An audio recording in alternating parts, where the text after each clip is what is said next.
चट्टपारामा आज आफ्नै रानी मल गइयो।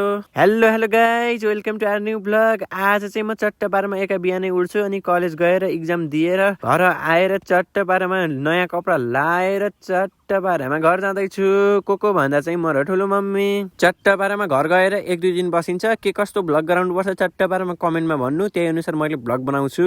आज चाहिँ मैले बुटोलदेखि गलेङसम्मको चाहिँ भ्लग बनाइनँ, किन भन्दा चाहिँ कति बनाउनु त्यही बाटो झ्याउ मात्र लाग्छ। त्यो भन्दा बरु गलेङबाट गेजासम्मको गराउँछु, मेरो घरसम्मको भनेर गेजासम्मको गराएँ। चट्टपारामा अहिले चाहिँ हामी बुटोलदेखि गलेङ आइसक्यौँ। गलेङमा चाहिँ त्यहाँ एउटा ब्याङ्कमा पस्नु पर्ने थियो, एउटा काम थियो नि त। चट्टपारामा ब्याङ्कमा काम सकिसकेपछि हामी चाहिँ पसलतिर गइन्छ केही सामानहरू यताउति किन्नका लागि। हाम्रो घरतिर चाहिँ बसहरू भन्दा चाहिँ यो गाडीहरू चाहिँ धेरै चल्छन्। यता गलेङतिर त मसिनो पानी पर्न थाल्यो त गाइस, के हो यस्तो। बुटोलतिर त कति गर्मी भइसकेको छ, यता त लास्टै जाडो पो रहेछ त। चट्टपारामा हामी चाहिँ जिपको छतमा बसेर भ्लग बनाउँदै जानुपर्ने हुन्छ।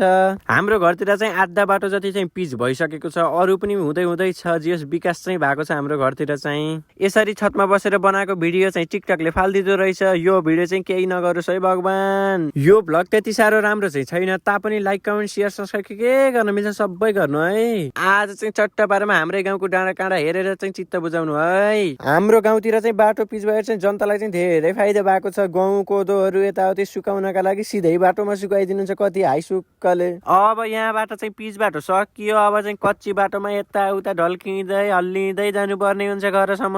हो, यो ठाउँमा चाहिँ जति बाटो गराए पनि बन्दैन, जहिले पनि पहिरो गएको गई गर्छ त गाइस, के हो यस्तो। हो, यो तल देखिएको गण्डकी चाहिँ काली गण्डकी के गाइस, काली गण्डकी। जियोस् गाउँतिर चाहिँ काम चाहिँ एकदमै बवाल भइरहेको रहेछ त। आजको भ्लग त यस्तै हिँडेको मात्रै छ, भोलिको भ्लग चाहिँ कस्तो गरम चट्टपारामा कमेन्टमा भन्नु है। यो चाहिँ हाम्रो गाउँको पानी ट्याङ्की हो। अब चाहिँ हामी चट्टपारामा घर आउन लागिसक्यौँ। आजको भ्लग चाहिँ यति नै। के कस्तो लाग्यो चट्टपारामा कमेन्टमा भन्नु होला अनि भिडियोलाई चाहिँ रिपोस्ट हान्नु होला। Thank you for watching, by.